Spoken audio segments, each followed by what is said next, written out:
அக்கார அடிசல் எப்படி கிண்டலான்னு பார்க்கலாம் இந்த வீடியோவில். ஃபஸ்ட்டு வந்து பச்சரிசி வாங்கிக்கோங்க. பச்சரிசி வந்து பொன்னி பச்சரிசின்னு சொல்லி கேட்டு வாங்கிக்கோங்க. அது வந்து 1 கப். பாசி பருப்பு வந்து 1/4 கப்பு. இதை வந்து நல்லா நம்ம வந்து கழுவிக்க போகிறோம். இதை நல்லா கழுவியாச்சு. கழுவிட்டு குக்கரில் சேர்த்துக்கோங்க. இப்போ சேர்த்துட்டு நம்ம வந்து எவ்வளவு தண்ணி ஊற்றுறோம் அப்படின்னு பார்த்தீங்கன்னா, ஒரு 5 கப் அளவு தண்ணிங்கிற மாதிரி அளந்துக்கோங்க. இப்போ தண்ணியாக ஊற்றாமல் நான் வந்து 1/2 லிட்டர் பாலை வந்து அளந்து ஊற்றுறேன். 1/2 லிட்டர் பாலை வந்து ஒரு 2 கப்புக்கு பால் வரும்னு வச்சுக்கோங்களேன். 2.5 கப்பு பால் வந்தது. மிச்சம் உள்ள அந்த 2.5 கப்பு வந்து தண்ணி சேர்த்துக்கோங்க. இந்த மாதிரி தண்ணி சேர்த்து மொத்தமாக வந்து 5 கப் அளவு நம்ம ஊற்றணுங்கிற மாதிரி ஞாபகம் வச்சுக்கோங்க. இப்போ இதை வந்து நல்லா ஒரு 6 விசில் வச்சு எடுத்தாச்சு.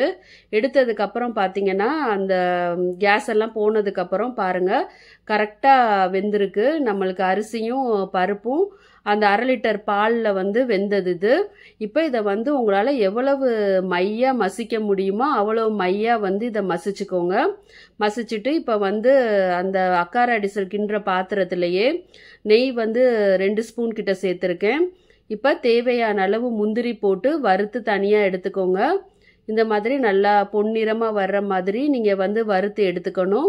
அடுத்து பார்த்தீங்கன்னா உலர் திராட்சை சேர்த்துக்கோங்க. அதையும் போட்டுட்டு நம்ம நல்லா வந்து வறுத்து எடுத்துக்க போகிறோம். இந்த மாதிரி தனியாக வறுத்து எடுத்துக்கோங்க. இப்போ மிச்சம் உள்ள அந்த நெய்யிலையே பார்த்தீங்கன்னா நான் வந்து இன்னொரு 1/2 லிட்டர் பாலை வந்து அளந்து ஊற்றிக்கிட்டேன். ஒரு 2 கப்பு கிட்ட இருந்தது அந்த பால்.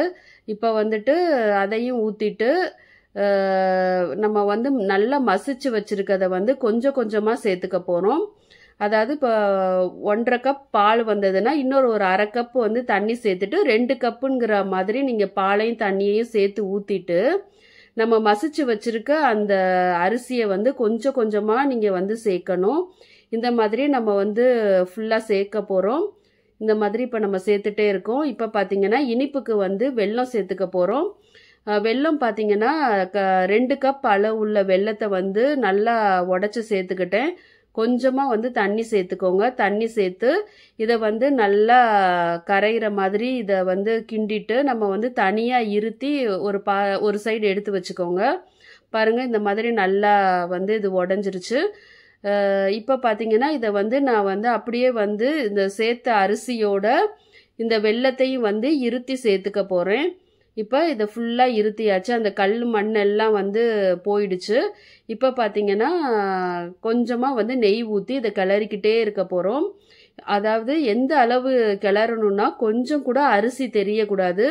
ரொம்ப அந்த ஸ்பூன்லேயே இதை மசிச்சு தான் நாங்கள் கிண்டிக்கிட்டே இருக்கோம்.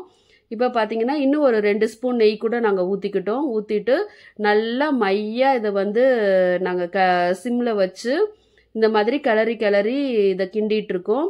இப்போ பார்த்தீங்கன்னா அந்த வறுத்த முந்திரி திராட்சையெல்லாம் சேர்த்துக்கோங்க. இப்போ நம்ம அக்கார அடிசல் ரெடி.